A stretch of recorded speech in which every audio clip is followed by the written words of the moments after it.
Baada ya kumshukuru Mwenyezi Mungu Subhanahu wa Ta'ala na kuzitakia rehema na amani zimfikie kiongozi wetu, kipenzi chetu, naye si mwingine bali ni mtume wetu Nabii Muhammad sallallahu alaihi wasallam. Tunamshukuru Mwenyezi Mungu Subhanahu wa Ta'ala ambaye kwamba ametujalia kuweza kuipata Ijumaa hii ya mwisho, ikiwa ni Ijumaa ya mwisho ndani ya mwezi wa Ramadhani. Hatutakuwa na Ijumaa nyingine ndani ya mwezi wa Ramadhani isipokuwa kwa wale watakaojaliwa kupata mwakani mpaka tena mwaka uzunguke. Hatutakuwa na Ijumaa nyingine ya mwezi mtukufu wa Ramadhani kwa sasa, kwa sababu hii ndio Ijumaa ya mwisho. Ila kwa wale watakaojaliwa umri wao ukaenda mpaka mwakani, basi wataweza kupata. Lakini mimi na wewe ambao kwamba tuko hapa kwa sasa, tukubali kwamba hii ndio Ijumaa ya mwisho. Ikiwa tutafunga siku 29, Alhamisi tunaswali Idi, ambapo Ijumaa mosi Ijumaa itakuwa sio Ijumaa ndani ya Ramadhani. Na ikiwa tutafunga siku 30, Ijumaa itakuwa Idi, na pia itakuwa sio ndani ya Ramadhani, itakuwa ni mwezi mwingine, itakuwa ni mfungo mosi Shawwal, ambao kwamba ni mwezi wa 10 wa kalenda yetu ya Kiarabu. Zaidi tunamwomba Mwenyezi Mungu atupe umri na tutakabalie amali zetu, na ndani ya hizi siku zilizobakia hizi tujitahidini kuinuka usiku, na Mungu tunamuomba turuzuku tuipate hiyo Lailatul Qadri.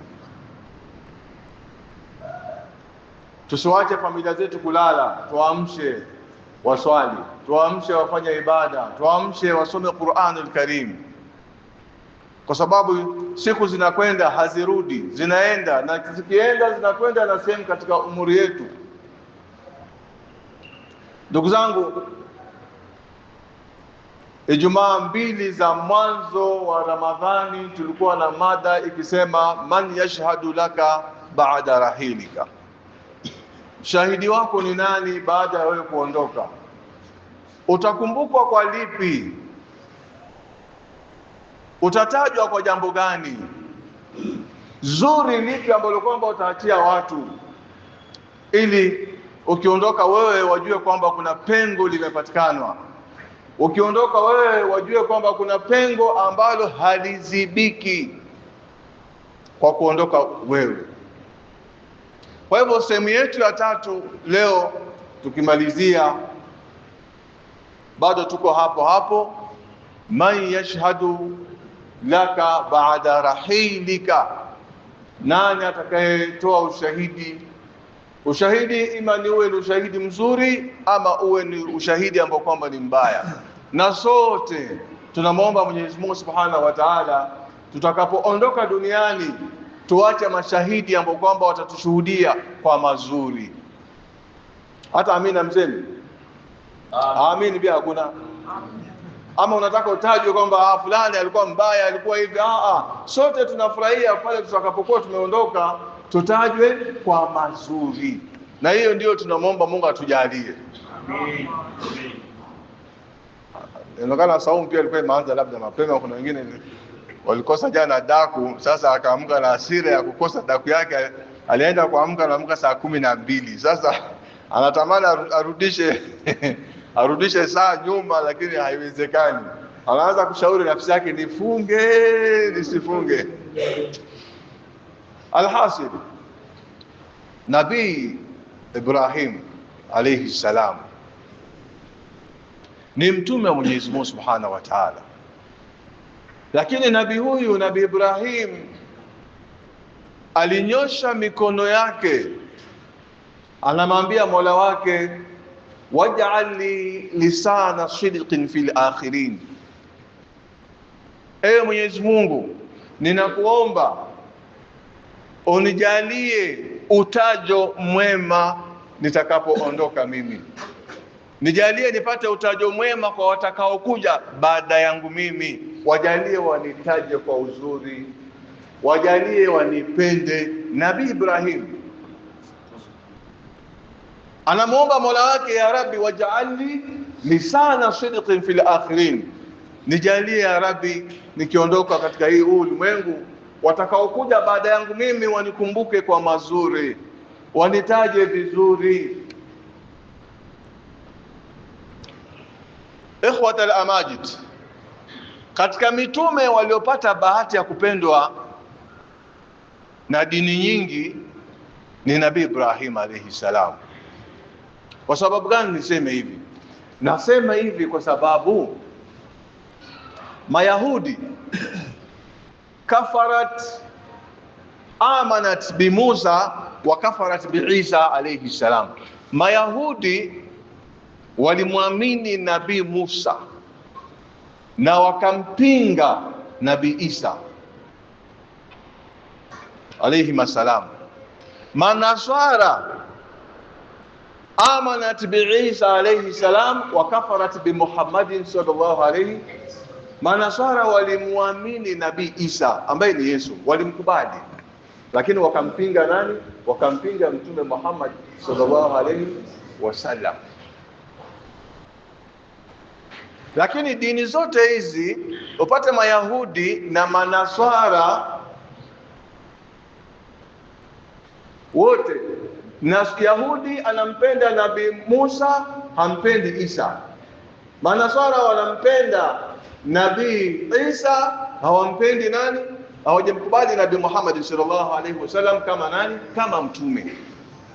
Lakini dini zote hao wote wawili, Mayahudi na Manaswara, wakawa wote wanamshindania Nabii Ibrahim alayhi salam. Wote kawa wanashindania. Mayahudi wanasema kwamba Nabii Ibrahim ni wetu.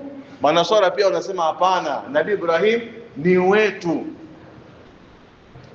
Lakini Mwenyezi Mungu Subhanahu wa Ta'ala akawawekea wazi kwamba ma kana Ibrahimu yahudiyan wala nasraniyan walakin kana hanifan musliman wama kana minal mushrikin.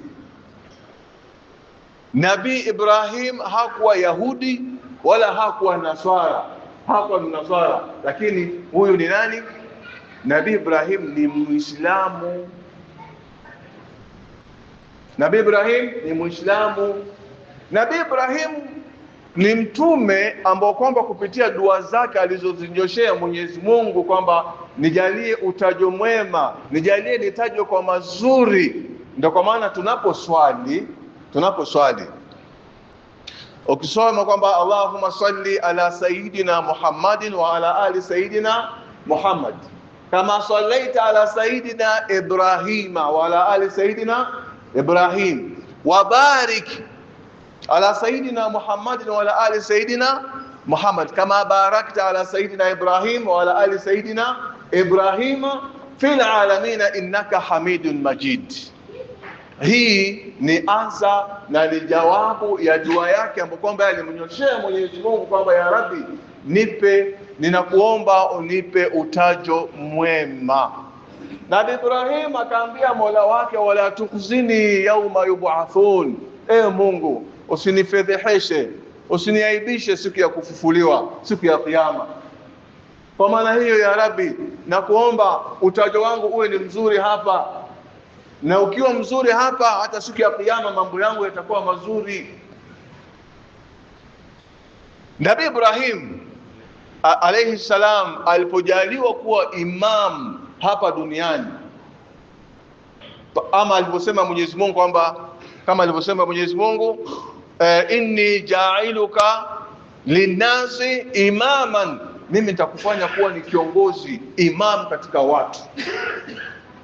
Nabii Ibrahim akasema namna gani? Akasema wa min dhurriyati, ewe Mungu nakuomba si mimi peke yangu kuwa imam, hata kizazi changu, watoto wangu wajalie wakuwe viongozi wenye kuongoza dini hapa duniani. Wajalie wewe watu ambao kwamba wanafanya dawa, ni wajalie watu wawe ni watu ambao kwamba wenye kukubalika katika jamii. Baraka ya dua ya Nabii Ibrahim ndio leo ilinifanya mimi na wewe kuitwa kwamba khairu umma. Sisi tumepata hii sifa ya kuwa ni umma bora kupitia baraka ya dua ya nani? Nabii Ibrahim alayhi salam. Kupitia dua ya Nabii Ibrahim alayhi salam ndio tulimpata Mtume Muhammad sallallahu alayhi, kwa sababu na yeye ni katika kizazi cha nani? Cha Nabii Ibrahim, ambapo kwamba yeye alisema wa min dhurriyati, wajalie na kizazi changu na wao wawe ni viongozi. Mtume Muhammad sallallahu alaihi wasallam sisi tuko nayo. Nabii Ibrahim huyu Mwenyezi Mungu Subhanahu wa Ta'ala akasema,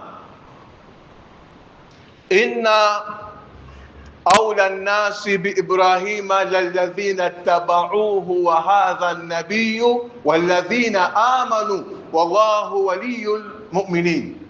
Watu bora waliomfuata Nabii Ibrahim, watu bora walio ambao kwamba wanatakana wawe karibu sana na Nabii Ibrahim, lalladhina tabauhu, ni wale waliomfuata Nabii Ibrahim. Waliomfuata Nabii Ibrahim ni mimi na wewe. Ndio kwa maana historia nyingi ukitaka kumjua Nabii Ibrahim, hata wasiokuwa Waislamu wanamjua Nabii Ibrahim kupitia Waislamu sisi, kwa sababu zile alizoziacha Nabii Ibrahim au kumbukumbu kumuhusu Nabii Ibrahim, wanaojua kumbukumbu hiyo ni nini, ni kina nani? Ni sisi Waislamu. Ndio kwa maana hata mwezi wa kuchinja unapofika tunachinja kwa kukumbuka nabii nani? Nabii Ibrahim alayhi salam. Yahudi hachinji, Nasara hachinji, wanaochinja ni nani? Ni sisi. Inna awla nas bi Ibrahima lalladhina tabau wa hadha an-nabiyyu, na huyu ni Muhammad alayhi sallallahu alayhi wasallam, walladhina amanu, na waliomwamini Mtume Muhammad. Hawa ndio watu bora kwa Nabii Ibrahim, sio Yahudi wala nani wala Nasara. Ikhwata al-iman, mada yetu, utaondoka vipi duniani? Utakumbukwa na jambo gani hapa duniani? Ikiwa umeondoka utakumbukwa na nini? Mashahidi gani ambao kwamba watatoa shuhuda kwamba kuna mtu aliishi duniani hapa, alikuwa mzuri, alikuwa na tabia ABCD? Wewe umewajengea kitu gani ambacho kwamba kitawafanya waweze kukukumbuka, kitu ambacho kwamba kitawafanya uendelee kuishi ndani ya nyoyo zao? Kitu gani? Kama tulivyosema tangu mwanzo, usitegemee pengine labda unaweza kawacha ukumbusho kupitia pesa peke yake. Hata maskini unaweza kufanya namna gani? Kwa umaskini wako unaweza kawacha ukumbusho mzuri ukakumbukwa tu kama wale wengine, kupitia kuishi kwako na watu, tabia zako, yani harakati zako kati yako wewe na wao, utakumbukwa. Ndugu zangu wapendwa, safari ya kifo kila mmoja atakufa. Kuna watu ambao kwamba wanazikwa wakasahauliwa siku hiyo hiyo tu ya kuzikwa. Kuna watu wanakufa wakazikwa wakakumbukwa kwa mwezi moja. Lakini kuna watu wanakufa wakabakia kuwa hai ndani ya nyoyo za watu. Utabakia kuwa ndani ya nyoyo za watu baada ya kuondoka kwa jambo zuri ulilolifanya.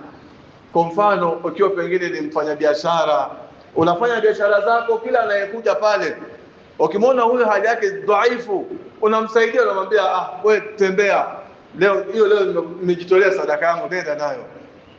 Au mwingine amenunua kitu, unamuongezea basisi ile ya kutosha, achukua. Yaani unatia sehemu ya sadaka yako. Angalia katika safari zetu, mara nyingi tukisafiri kwenda safari za West Nile, kuna sehemu inayoitwa Wadi pale ilipata mtu mcha Mungu ambaye aliishi pale, akafanya dawa yake, alifungua duka, ikawa mtu akinunua kitu kimoja anaongezewa na nyingine. kupitia tabia yake ile watu walimpenda na wakamletea na watoto wao wakisema kwamba sisi tumezeeka, lakini watoto wetu tumekuridhia watoto wetu, we waingize kwa dini yako. Wale wazee wanaenda kumuona baadaye huyu ni Mwarabu alafu ni Sharifu, anakaa kwenye sinia moja anashare na wale watoto, tofauti na wenzetu wengine. Wewe unaweza kuwa pengine ni boss, lakini hakuna hata siku moja ambapo kwamba umewahi kushare sinia moja na mfanyakazi wako nyumbani, hata hakuna. Eti fulani Muhammad, njoo kaa hapa tukule na wewe pamoja, hata kama si Muhammad, pengine ni Steven, kaa tule na wewe pamoja, hakuna. Bali atakuwa kando na hawezi kula mpaka umalize kula wewe. Hawezi kula mpaka asubiri balance ya chakula ambacho kitabaki hapa, ndio unafanyaje? Huyu ataslimu kweli? Kwa hivyo wakati mwingine athari nzuri kubakisha duniani inaweza kawa ni tabia yako. Dawa kumsilimisha mtu sio lazima qala Allah qala Rasulullah. Tabia zako zinaweza zikacheza pati kubwa katika dawa ya kumsilimisha mtu akaingia akawa nani? Muislamu. Na hata ukiondoka ukaishi kwenye nyoyo za watu watakuwa kukumbuka. Fulani ilikuwa hakupiti bila salamu. Fulani ilikuwa hamalizi muda bila kujulia hali. Fulani ilikuwa yani mtoto wangu akiwa na matatizo amefukuzwa school, alikuwa ananisaidia, ananilipia school fees ya mtoto wangu. Mungu amrehemu. Mimi na wewe tuko wapi? Watu watakukumbuka na jambo gani ikiwa umeondoka hapa duniani? Kwa hivyo Nabii Ibrahim ndio huyo tumemwona, na kweli Mungu alikubali dua yake. Na usiseme kwamba huyu ni Nabii Ibrahim tu, yeye alikubalika kama nabii. Ile moja alisema la taqul qad dhahabat arbabuhu kullu man sara ala darbi wasal. Usiseme kwamba ilikuwa ni wale ndio waliweza. Hapana, hata wewe unaweza, ukiamua unaweza kufikia kuingia kwenye daraja hiyo. Ukiamua unaweza, na ukaondoka duniani ukakumbukwa hata kwa kugawa switi. Kuna moja ambaye katika zama za nyuma alikuwa tajiri, alikuwa na pesa, lakini watu katika area walikuwa wanakuja kwake kukopesha pesa, akiwapa waende wafanye nini? Biashara. Na akiwapa muda kwamba wewe utarudisha pesa yangu baada ya miezi mitatu, wewe utarudisha baada ya miezi miwili, wewe utarudisha baada ya miezi mitano. Ilikuwa hatoi sadaka, lakini alikuwa anagawa watu pesa, anawapa watu wafanye biashara. Lakini alikuwa akiwahusia wale wafanyakazi wake ambao wanafanya kazi ya kukusanya zile senti. Anawahusia kwamba mkipata mtu ambao kwamba kidogo hali yake dhaifu, na amewaambia kwamba kidogo najua siku zimeisha, lakini kwa sasa sina kitu, msimchukulie vibaya, mpatieni muda. Na hata ikifika muda huo mpatieni tena muda, msimkamate, msimpige jeki, msibebe mbuzi wake. Sasa kupitia ihsani yake hii, siku aliyofariki, Mungu anawaambia malaika wake, tafassahu lahu, enyi malaika mkunjulieni, muwekeeni makazi yake sehemu nzuri. Kwa sababu gani? Alikuwa akiwahurumia, akiwasikitikia waja wangu. Athari nzuri. Tunamwomba Mwenyezi Mungu aturuzuku duniani tukiondoka, tuondoke tuache athari nzuri, tukumbuke kwa mazuri. Ndugu zangu wapendwa, Mwenyezi Mungu Subhanahu wa Ta'ala anasema kwamba faman ya'mal mithqala dharratin khayran yara wa man ya'mal mithqala dharratin sharran yara. Yoyote atakayefanya jambo jema, hata kama ni ndogo kiasi cha dudu mchungu, ndogo sana, kama vile mkunyutu, dudu mchungu. Ikiwa ni kheri ataona, ataonyeshwa, atapata malipo yake siku ya kiyama, atapata. Na yeyote atakaofanya jambo baya hata kama dogo, yarahu, atafanya namna gani? Ataonyeshwa siku ya kiyama kwamba kheri yako ndio hii na shari ulioifanya ndio hii. Hakuna kheri ndogo. Hata Mtume akasema la tahqiranna min almarufi shay'an, katika mambo ya kheri usidharau hata jambo dogo. Inawezekana hilo jambo dogo ndio linakuingiza peponi. Akasema walau antalqa akhaka biwajhin taliqin, hata kama kukutana na ndugu yako kwa uso wa smiling face usidharau. Inaweza kawa ndio sababu ya kukuingiza wapi? Kukutia ndani ya janna ya Mwenyezi Mungu Subhanahu wa Ta'ala. Ndugu wapendwa, kukumbukwa baada ya kuondoka kutoka hapa duniani ni jambo ambalo kwamba linatakana mimi na wewe tulifanyie bidii. Wewe ni boss, uko na kazi, watu wakukumbuke kwamba ulikuwa unawapatia watu kazi, au wewe na mtu ambaye kwamba unamjua sehemu ya kazi, watu wakukumbuke ukiwa umeondoka kwamba wewe ndio ulikuwa unawapeleka vijana wapi? Kwenye kazi fulani. Wewe ni dereva, watu wakukumbuke kwamba fulani ilikuwa hata kama huna pesa anaweza kukupeleka bure, anaweza kukupatia lifti. Ukumbukwe kwa mazuri. Usije ukakumbuka kwamba fulani ilikuwa yeye alikuwa ni conductor, ikiwa hauna pesa anaweza atakakuacha hoja. Fulani alikuwa na gari, ukitangatanga kwa barabara anaweza akakuchapa kofi. Hapana. Tukumbukwe kwa mazuri. Tukumbuke kwa mambo ambayo kwamba yenye kuridhisha waja wa Mungu na yenye kumridhisha nani? Mwenyezi Mungu Subhanahu wa Ta'ala. Ndugu zangu wapendwa, siku zote ikiwa haujijui kama wewe ni mwema au wewe ni muovu, fas'al quluba as-sadiqina, waulize waja wema. Ikiwa hujijui, muulize mja mwema. Mja mwema ndio yule anayemtii Mwenyezi Mungu. Mja mwema ndio yule ambaye kwamba haogopi yeyote isipokuwa anamuogopa nani? Mwenyezi Mungu. Muulize kukuhusu, atakwambia bila vitisho. Atakwambia. Inawezekana kama mwenyewe hujielewi, hujijui, lakini weka watu mwanzo wakufuatilie, mimi niko namna gani. Ikiwa wewe ni mzuri utakwambia wewe ni mzuri, na ukiwa ni mbaya pia utakwambia wewe ni mbaya. Ikhwatal amajid, safari ya akhera inahitaji sisi tuishi vizuri, tuache athari ambayo kwamba ni nzuri. Mwenyezi Mungu Subhanahu wa Ta'ala anasema ya ayyuhalladhina amanu taqullah wal tanzur nafsum ma qaddamat lighad wattaqullaha innallaha khabirun bima ta'malun. Enyi waja Mwenyezi Mungu, mcheni Mwenyezi Mungu, na kila nafsi iangalie kwamba imetanguliza nini ambacho kitamsaidia akiondoka wapi? Akiondoka hapa duniani. Zawadi yako ikiwa ni nzuri, utakumbukwa kwa mazuri na utaombewa dua. Ikiwa uliishi na watu kwa fujo, utakumbukwa kwa mabaya. Na mara nyingi hata Mtume Muhammad sallallahu alaihi wasallam alituambia kwamba la tadhkuru halkakum illa bikhairin, msiwataje waliofariki wakiwa na tabia mbaya kati yenu, msiwataje isipokuwa mwatajeni kwa uzuri.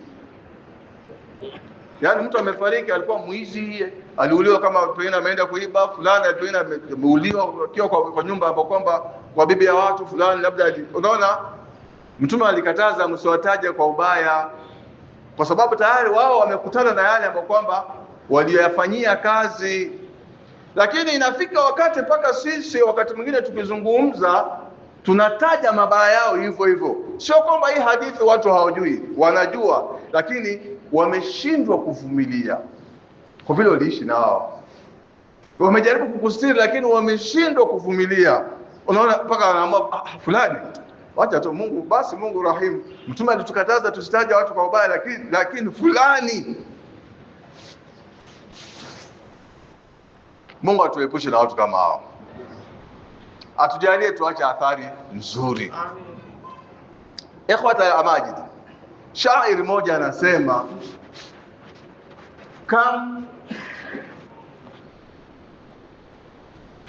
ni wangapi, kam min tami'in, ni wangapi wenye tamaa, kam min tami'in bithanai min ghairi badli yadi, ni wangapi ambao kwamba wana tamaa ya kutajwa kwa uzuri bila hata kunyosha mkono. Yaani hujatoa kitu kupatia mtu, lakini unataka kutajwa kwa mazuri. Ni wangapi? Wako wengi. Wa mustahin hamdan walakin bimajani, anatarajia, anataka na yeye atajwe kwa mazuri, lakini ile ya bure bure.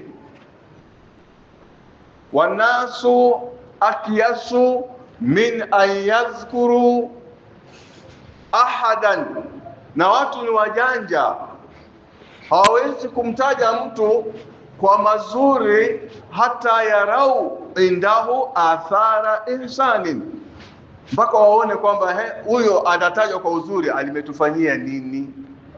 Ikiwa wataona athari nzuri kwako wewe, watakutaja, lakini bila hivyo hautatajwa, utazikwa, utasaulika mara moja. Kwa hivyo Allah Mwenyezi Mungu atuhifadhi. Amen. Mwenyezi Mungu kila mmoja kati yetu hapa kabla hajaondoka duniani amjalie anga awache kitu kitakachomfanya aweze kukumbukwa na waja Mwenyezi Mungu Subhanahu wa Ta'ala. Mitume wamefanya kazi yao, wameondoka. Waja wema leo hii tunawakumbuka, wamefanya kazi yao, wamefanya namna gani? Wameondoka. Na sisi hatuwezi kuwa kama mitume, lakini hata hao waja wema walisoma maneno ya mitume, wakajitahidi kuacha athari ambapo kwamba ni nzuri hapa duniani. Na mimi na wewe pia tunaweza, hakuna ambaye hawezi. Kila mmoja wetu anaweza, lakini kwa sharti mpaka aamue. Mpaka afanye nini? Aamue. Namkumbuka Omar ibn Abdul Aziz. Omar ibn Abdul Aziz alifariki. Kufa kwake hakukufanya kwamba yeye asahaulike. Alifariki, lakini aliendelea kufanya namna gani? Kukumbukwa mpaka leo, mpaka kesho. Yeye hakuwa mtume. Umesikia? Omar bin Abdul Aziz. Kwa sababu gani? Aliishi na watu wake vizuri, akawafanyia mazuri, kiasi ambacho kwamba katika Baitul Mali ilijaa mali. Mtu akiwa ana haja ya kuoa, anaenda kwa Baitul Mali, pesa zinatoka kule. Zaka ilikuwa imejaa, mpaka wanatafutwa watu wa kupatiwa zaka, hakuna. Wanatafutwa wenye kuoa, wamekwisha wote. Wanatafutwa wenye madeni, wenye kudaiwa, hakuna. Pesa ikawa imekaa. Umar ibn Abdul Aziz siku alipofariki,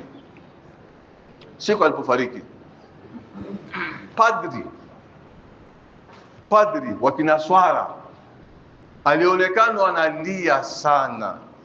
analia sana. Akaulizwa, fama yubukika wa huwa ala ghairi dinika, unalia nini na ili hali huyo aliyekufa si dini moja na wewe? Wewe ni Naswara na yeye ni nani? Muislamu. Unamlilia nini? Akasema yarhamuhullahu. Tena anazungumza na huko machozi yanamtiririka. Yarhamuhullahu, Mungu amrahamu Umar ibn Abdul Aziz. Qad kana nuran fil ardi fa utfi'a, huyo alikuwa ni mwangaza katika ardhi, alikuwa ni taa katika ardhi, fa utfi'a, ikazimwa taa ile. Kwa maana hiyo tulikuwa tunafaidi na yeye katika hii dunia, lakini faida ile imezimika kwa kufariki nani? Kwa kufariki yeye. Yahudi, siku moja Saidina Abu Bakr alikuwa akionekana mara kwa mara akitoka baada ya alfajiri mbio anapotea. Saidina Umar akajaribu kufuatilia, akaenda kuvizia kumfata kwa nyuma, akamwona Saidina Bakar mara nyingi kuna nyumba ambapo kwamba ya maskini, yeye anaingia ndani. Ikafika wakati alipofariki Saidina Abu Bakri, Saidina Umar naye akaamua kwamba ile baada ya alfajiri asubuhi mbio mbio akimbia wapi? Aende kwenye ile nyumba. Yule alipoingia yeye kwenye nyumba, Saidina Umar akapata kuna kinyanya pale. Saidina Umar kazi yake ilikuwa akifika pale akifagia uwanja, akifagia nyumba, akimfulia nguo zake, alafu mwisho anatoa chakula anamlisha tende. Saidina Umar na yeye akafanya hivyo, akamlisha ile tende. Lakini tende ya kwanza ile mama alipokunja kula ile tende, sababu yeye mwenyewe alikuwa ni kipofu, akaanza kulia. Akamuuliza Saidina Umar, amata sahibuka, je, rafiki yako amefariki? Saidina Umar akasema, umejuaje mama? Akasema, hii tende ndio imeniambia, nimejua kupitia hii tende, kwa sababu yeye tende zake akinipa alikuwa anatoa zile koko, mbegu zake akitoa. Wewe umenipa na nini? Athari yako utakumbukwa na nini ukiondoka wapi? Hapa duniani.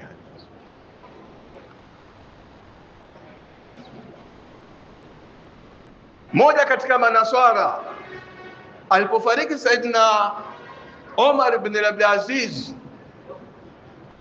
alisema kwamba lau kana rajulun yuhyi almauta ba'da Isa lakana Umar.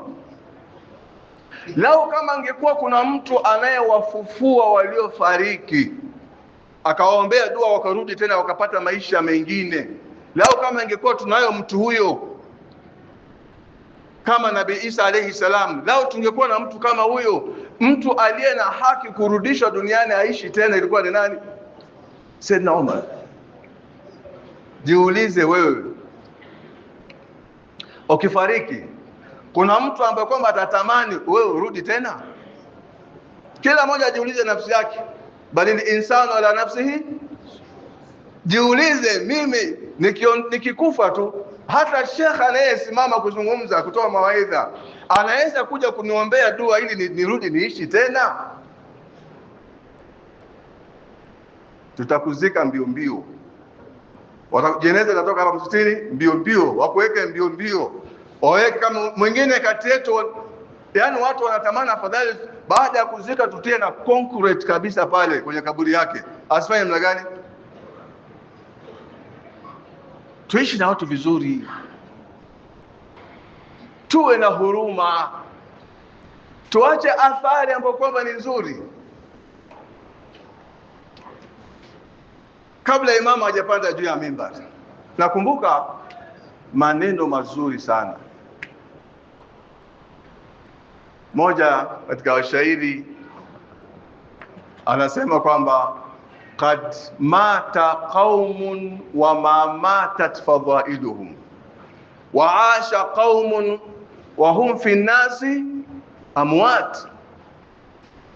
Kuna watu walikufa lakini fadhila zao hazikufa, mazuri yao hayakukufa, waliendelea kukumbukwa, wakitajwa kana kwamba bado wako hai, lakini wamezikwa miaka ya nyuma huko.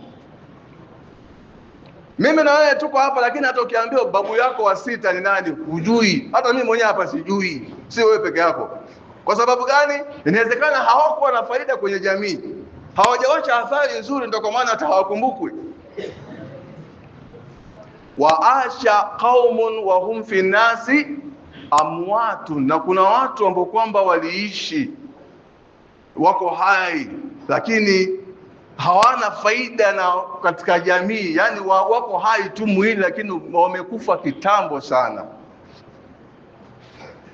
Huu mfano sisi niueleze vipi? Imam, Yani waasha qaumun wa hum fi nnasi amwat, na kuna watu wameishi wanaonekana wako hai, lakini wamefanya namna gani? Wamekufa kitambo sana. Nakumbuka tangu juzi mama anazungumza hapa akitaja habari ya kanzu, siji kofia, si kitu gani, kuacha athari nzuri. Unaweza kawacha athari nzuri, umeondoka duniani, walimu wakukumbuke Bwana Ali, kwamba Ali ndio alikuwa akisimamia walimu akiwaletea makaa kila mwezi. Wamtaje kwamba Majida ameondoka mashaallah, lakini ilikuwa kila walimu wakiwa na safari yao alikuwa anasimamia yeye, anawadhamini. Salamu alaykum. Imam alitaja asema sio kanzu si kitu gani, lakini waasha qaumun wa hum fi nasi. Inawezekana alikuwa anazungumza akijua anazungumza na watu ambao wako hai, kumbe anazungumza na nani? Na maiti, watu wamekufa kitambo. Kun ka'abiri sabili watruk wara'aka kula atharin jamilin, kuwa kama mpita njia, na uhakikishe nyuma yako umewacha athari nzuri. Mgeni akija akiwekewa sehemu ya kulala, alale vizuri, aondoke vizuri. Asiinuke asubuhi akaenda na bed sheets, asiinuke asubuhi akakwenda na saa ya msikiti. Kuna siku utatamani kurudi. Kwa hivyo kuwa kama mpita njia hapa duniani, lakini jitahidi uache nini? Athari nzuri. Ukumbuke kwamba kuna mtu alipita hapa lakini alikuwa mzuri sana. Da'il amakina tadhkuruka bikhair walau nasiyaka albashar. Watu kukusahau pia inawezekana, lakini shairi anasema da'il amakina tadhkuruka bikhairin walau nasiyaka albashar. Wacha hata ardhi, ifanye ardhi ikukumbuke kwa kheri, hata kama watu watafanya namna gani, watu wote watakusahau, lakini ardhi fanya bidii, fanya namna gani iweze kukumbuka. Kivipi? Fi kulli khatwatin ij'alha dhikran lillah tashhadu laka, katika kila hatua yako. Uko dukani na tasbih yako subhanallah, la ilaha illa Allah, subhanaka inni kuntu minadh dhalimin, astaghfirullah. Kwa shughuli zako, ile ardhi itakupatia ushahidi mbele ya Mwenyezi Mungu kwamba fulani alikuwa akikutaja akiwa amesimama kwangu mimi. Wassalamu alaikum wa rahmatullahi wa barakatuh. Tukijaliwa, mimi sitangazi, lakini inawezekana tukaswali Alhamisi ama siku gani? Ijumaa. Lakini tumegawanyika mara ngapi? Mara 3, sio hata mara 2. Kuna watu ambao kwamba watafunga siku 27, 28. Kuna watu ambao kwamba watafunga saumu siku 20 ngapi? Na 9. Na inawezekana wengine wakafunga siku ngapi? Watakaofunga siku 28 na saumu hiyo hakuna, ni wale ambao kwamba day 1 walipotangaza kwamba kesho ni Idi, wengine wakasema kwamba mwezi haujaonekanwa. Sasa kuna na wengine katika maamuma katika nyinyi hawakufunga, wakasema kwamba walimu wenyewe hawajasikizana siku ya kufunga, mwezi haujaonekana, kwa sababu ya kutia ndani akafanya namna gani? Akakula. Sasa tuombe Idi ikiwe siku ya Alhamisi. Sisi tulioanza kufunga itakuwa 29 kwetu. Waliochelewa wale ambao kwamba walikula siku ile, kwao watakuwa tayari 20 ngapi? 20. Saumu ya 28 hakuna. Sasa na wao watakapoambiwa tena na walimu wao kwamba mwezi haujaonekanwa, watasema hapana, walimu waliona nini? Kwa sababu ya kufanya namna gani? Tayari atajikuta amefunga siku 20 ngapi? 28. Na saumu ya 28 hakuna. Wassalamu alaikum wa rahmatullahi wa barakatuh.